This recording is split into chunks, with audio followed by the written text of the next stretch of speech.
ఇవాళ నేను చిన్న ముక్కల ఉసిరికాయ పచ్చడిని పక్కా కొలతలతో పెడుతున్నానండి. చాలా ఈజీ రెసిపీ. ఇలా ముక్కల పచ్చడి పెట్టుకోవడం వలన లాభం ఏమిటంటే పిల్లలు, కొంతమంది పెద్దవాళ్ళు కూడా ఉసిరికాయ మొత్తం వేసుకున్నారంటే సగం తిని సగం పారేస్తారండి. మళ్ళీ పచ్చడిలోని వేయడానికి రాదు కదా, అది బూజు పట్టేస్తుంది. అలా వేసుకుంటే అది ఖచ్చితంగా పారేయాల్సే వస్తుంది. మనం ఇలా ముక్కల పచ్చడి పెట్టుకున్నామంటే ఎవరికి ఎన్ని ముక్కలు కావాలో అలాగే పెట్టుకోవచ్చు. పచ్చడి అస్సలు వేస్ట్ కాదండి ఇలా పెట్టడం వలన. ఇది కూడా మన పెద్ద ఉసిరికాయ పచ్చడి లాగానే సంవత్సరం పాటు నిల్వ ఉంటుంది. ఇది అర్ధ కిలో ఉసిరికాయలతోనే నేను కిలో పచ్చడి పెట్టానండి. కిలో పైనే ఉంది, కిలో పావు పచ్చడి వచ్చింది మనకు అర్ధ కిలో ఉసిరికాయలతోనే. చిన్న ఫ్యామిలీ ఉంటే కనుక వాళ్ళకి ఇది సరిపోతుంది. ఎందుకంటే ఉసిరికాయ పచ్చడి ఒకటే పెట్టుకోం కదా, మనము రకరకాల పచ్చళ్ళు పెట్టుకుంటాం కాబట్టి ఇది సంవత్సరం పాటు సరిపోతుందనమాట. అర్ధ కిలో పెట్టుకున్నా కూడా చిన్న ఫ్యామిలీకి. చూస్తుంటేనే నోరు ఊరిపోతుంది కదా. మరెందుకు ఆలస్యం, ఘుమఘుమలాడిపోయేటువంటి సువాసనలతో అదిరిపోయే రుచితో ఉండేటువంటి చిన్న ముక్కల ఉసిరికాయ పచ్చడిని వెంటనే పెట్టేసుకొని వేడివేడి అన్నంలో మనము నెయ్యి వేసుకొని తింటే కనుక సూపర్ టేస్టీగా ఉంటుందండి.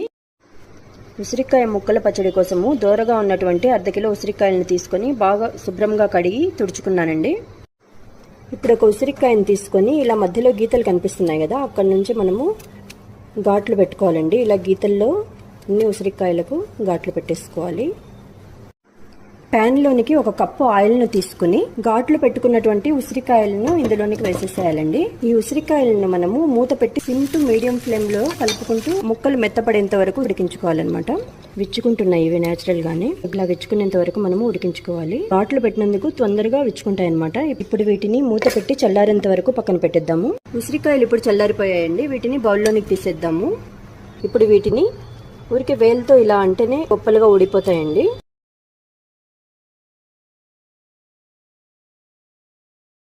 ఇప్పుడు నేను ముక్కలన్నింటినీ వేరు చేసుకున్నానండి. పిచ్చలన్నింటినీ పారేసేయండి.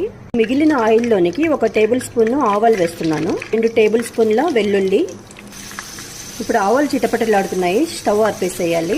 1/2 టీ స్పూన్ ఇంగువ వేయడం వలన పచ్చడికి మంచి ఫ్లేవర్స్ వస్తాయి. 6 ఒట్టిమిరపకాయలు సగాన్ని తుంపి వేస్తున్నాను. 3 రెమ్మల కరివేపాకు వేస్తున్నాను. నూనె కొద్దిగా వేడిగా ఉండగానే 1 టీ స్పూన్ పసుపు వేసి బాగా కలుపుకోవాలి. పచ్చివాసన పోతుందన్నమాట కొద్దిగా వేడిగా ఉన్నప్పుడే వేస్తే. పోపును మనము ఫ్లేవర్స్ బయటికి పోకుండా మూత పెట్టి చల్లారేంత వరకు పక్కన పెట్టేద్దాము. ప్యాన్ తీసుకుని అందులోనికి 1 టీ స్పూన్ మెంతులు వేసి దోరగా వేయించుకోవాలి. 2 టేబుల్ స్పూన్ల ఆవాలు తీసుకుని దోరగా మంచి సువాసన వచ్చేంత వరకు వేయించుకోవాలండి. ఆవాలు మెంతులు చల్లారిన తర్వాత మిక్సీలో మెత్తగా పౌడర్ చేసుకోవాలండి. 5 నిమ్మకాయలు తీసుకొని వీటి రసం పిండుకోవాలి.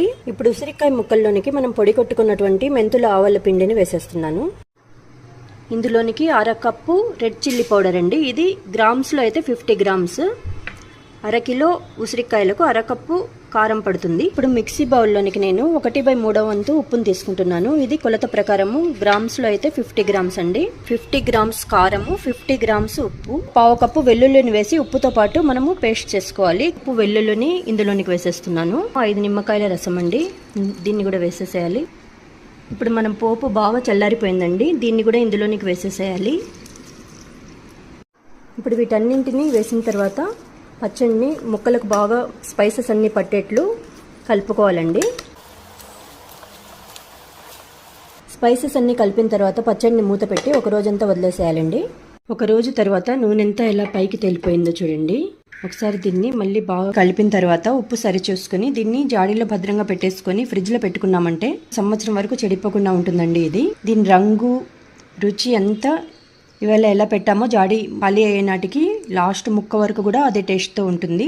నా రెసిపీ నచ్చితే నా ఛానల్ను లైక్, షేర్ మరియు సబ్స్క్రైబ్ చేయండి. నా ఛానల్లో రకరకాల పచ్చళ్ళు మీకు దొరుకుతాయండి. మీరు కావాలంటే నా ఛానల్ను సబ్స్క్రైబ్ చేయండి. Thank you for watching my channel.